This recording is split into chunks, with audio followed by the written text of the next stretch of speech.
This I wanna nail sports to the bone. Top blogger, top YouTube channel. No matter which sports here, we got it covered. Subscribe and hit the notification bell. What's up, my wonderful peeps? Sports to the bone here again, man. Shout out to all the viewers, the subscribers, and the followers. Big up on yourself. So yesterday we had the Windward Islands Volcanoes going up against the Guyana Jaguars. So we're just gonna do a quick recap of how the game went down. But my viewers and subscribers, before we go down into that though, just want to say a big happy birthday to, the former South African cricketer Herschel Gibbs. Growing up, Herschel Gibbs is somebody that, would have entertained us a whole lot with his explosive feeling and his hard hitting and all of that. So, big birthday shout out to the man himself, Herschel Gibbs. Alright, my viewers and subscribers, time to get down into the meat of the matter now, as regards to the game that was played yesterday.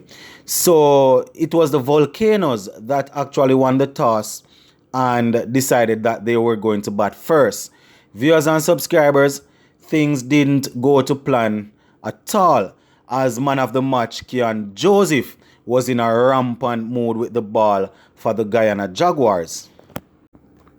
Now, looking to set down a good total, things didn't actually get off to a good start at all for the Volcanoes. They lost Andre Fletcher and Sunil Ambrose pretty early in the innings, pretty early. I mean, we're talking about 1 for 1, 4 for 2, 18 for 3, and then 22 for 4. So, viewers and subscribers, they actually lost wickets at very regular interval. And we're talking about top order batsmen. So once again, we see here where our top order batsmen are not putting the runs on the board, and then it is all left up to the middle and the lower order to go out there and see how much they can salvage the innings as regards to putting some runs on the board. I mean, some resistance came after the fourth wicket, as they were able to push the score to 85 before losing another wicket. So moving from 22 to 4, we had a little resistance and they were able to push it up to 85 before they actually lost another wicket. Now the batting fight was led by Emmanuel Stewart, who got 46, and Kevin Stout with 41. Kieran Kotoy, he actually chipped in nicely also at the end with 27. So there you have it, guys. Those were the major contributors as regards to batting for the Windward Islands Volcanoes. Once again, Emmanuel Stewart getting 46, Stout getting 41, and Kotoy getting 27. So not a whole lot of runs there, guys. I mean, managing to put together one or two partnership here and there. The Volcanoes batsmen actually tried their best, but the mere fact that they constantly lost wickets meant that they were pinned down and, pinned back. So as much as they were fighting, the Guyana Jaguars didn't ease their foot off the gas. We would have seen in a couple of matches that would have been played already where teams have team down at 100 and probably 30 odd for 8, 9, and then the team end up making over 200.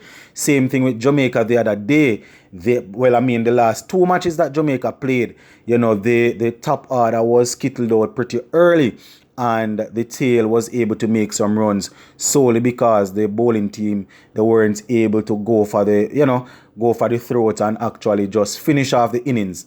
And even though they were fighting back from 85 for 6, things actually looked a little up for a period of time, because they moved on to 121 for 6. And the tug of war continued until the Volcanoes were eventually dismissed for 153. 153 they were eventually dismissed for. And, one would think that, that it would be a total that, based on the fact that they were at one point in time at 22 for 4, one would think that, they managed to recover somewhat.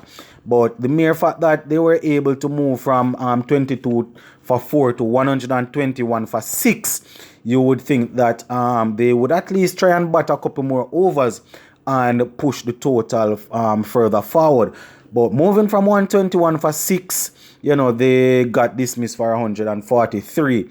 So even though they fought back a little bit, the Jaguars came in and cleaned up the innings. I think it was Shandapal Hemorrhage that cleaned up the last couple of batsmen. So it was Joseph with 4 for 24 and Shandapal Hemorrhage with 2 for 11 that led the charge for the Guyana Jaguars.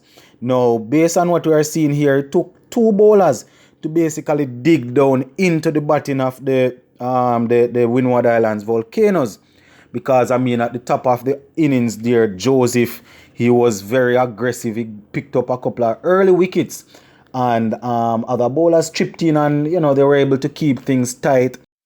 Alright, my viewers and subscribers, so let us look at how the reply went for the Guyana Jaguars. Now, they basically made light work of the small total.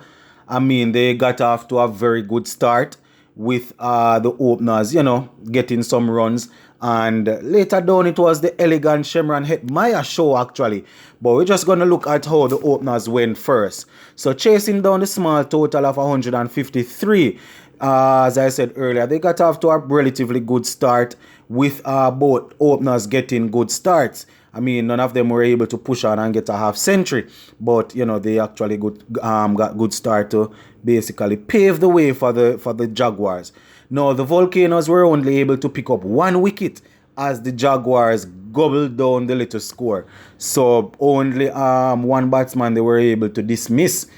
So as you can imagine, the Jaguars would have won the game by 9 wickets. No, the only batsman that was actually dismissed was Shandapal, who was removed for 41. So we noticed that he took a couple of wickets and he came in and also made some runs. Now, his dismissal brought Shemran Hetmyer to the wicket.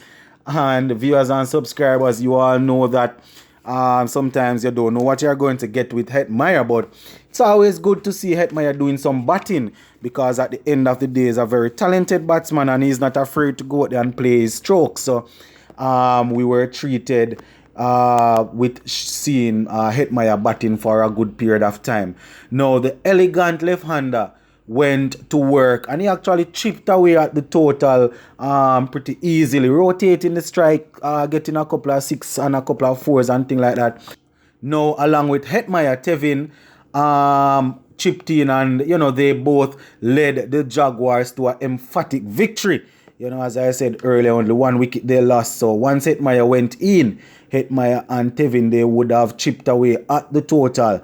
Now, Hetmyer, he actually ended up with 67 59 balls, and his knock had 3 4s and 4 6s. So you can imagine that, he sort of set the place alight last night. Still yet to score 100 in this year's competition, but getting 67 not out is actually a good look for Hetmyer.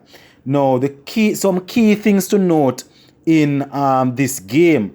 Hetmyer was able to finish not out, and this is something that we want to see some of our youngsters do more often, especially somebody like a Hetmyer and a Puran that we are looking forward to see in the future. Once you're chasing down a small total, you get off to a good start. You don't just get out and leave somebody else to finish it off. I mean, you can get a peach of a good delivery to get you out. But once you're not throwing your wickets away, then I am thinking that, boy, you should be able to bat and see how far down in the innings you can go. Basically, take it home for your team. Yeah, man, and Hetmyer, he was able to do that in the game yesterday. Something else coming out of this game, viewers and subscribers, is the fact that Guyana, they were able to bundle out the Windward Islands for a mere 150 odd runs. That is not a good look. Might be a good look that Joseph actually took some wickets and things like that. But as I said, looking at it from a big picture, from a West Indies point of view, we want our batsmen to put up some more fight and things like that. So that small total yesterday wasn't a good look at all. Now, viewers and subscribers, for those who actually watched the game, just go down in the comment section. Let me know what you think about the game. Was this whirlwind bowling, or did the batsmen just gave their wickets away cheaply. Let me know what you think about it, the whole situation. Was it bad selections of shots by the guys, or was Joseph bowling that good? Let me know what you think down there, guys. So the main performers coming out of this game. We have Hetmyer with 67, as I said, Joseph getting 4 wickets, and we also had Shandapal getting in the 40s. Also, as it regards to the Volcanoes, that low total definitely mean that we wouldn't have any dominant batsman throughout that innings. However, Stewart, he got 46 and Stout with 41. So those were the main performers throughout that game yesterday, guys. So as I said earlier, just let me know what you think in the comment section. Did we see some world-class bowling from Joseph, or is it the fact that the batsmen just didn't apply themselves enough? Sports to the bone, keeping you informed. Please remember to like, share, leave us a comment. If you have not yet subscribed, remember to subscribe to the channel. I'm out.